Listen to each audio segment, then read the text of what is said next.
32 অভিমুখে ছাত্র জনতার পূর্ব নির্ধারিত বুলডোজার কর্মসূচি।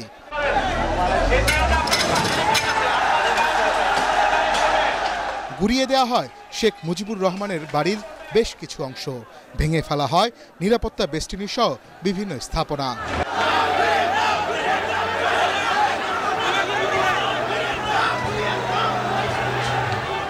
5 আগস্টের পর দ্বিতীয় দফায় আগুনে জ্বলছে ধানমন্ডি 32-এর শেখ মুজিবুর রহমানের বাড়ি।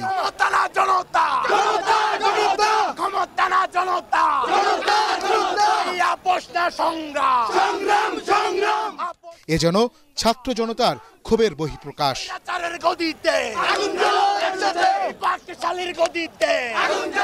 পূর্বঘোষিত কর্মসূচি অনুযায়ী সন্ধ্যার পর থেকে দলে দলে এখানে জড়ো হয় আন্দোলনকারী ছাত্র জনতা। অগণিত মানুষের ভিড়ে স্লোগানে স্লোগানে মুখরিত হয়ে ওঠে পুরো এলাকা।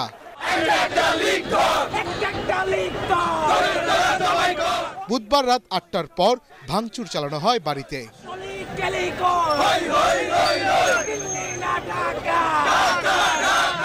32 নম্বরের এই বাড়িটির প্রবেশমুখের স্থাপিত শেখ মুজিবুর রহমানের মুরালটি ভেঙে ফেলা হয়, আগুন লাগিয়ে দেওয়া হয় ভবনে, খুলে ফেলা হয় ইট।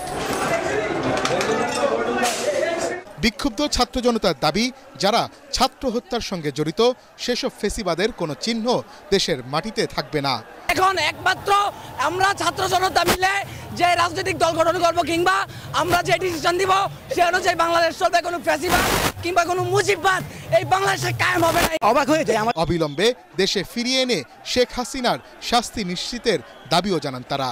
এই স্বৈরাচারী শেখ হাসিনাকে আমরা বিচ্ছিন্ন করে দেব, আর যে বাহিনী আছে আমরা কিচ্ছুই রাখবো না। সৌদি আরবে আবু জেহেলের বাড়ি পেশাবখানা বানানো হয়েছে, তাহলে অর্থ বানানোতে কি হয়েছে? অর্থ পেশাবখানা করা হবে, ঠিক নাকি? একই সাথে সারা দেশে শেখ হাসিনার স্বজনদের বাড়ি ও বিভিন্ন স্থাপনায় বুলডোজার কর্মসূচি পালন করে বিপ্লবী ছাত্র জনতা।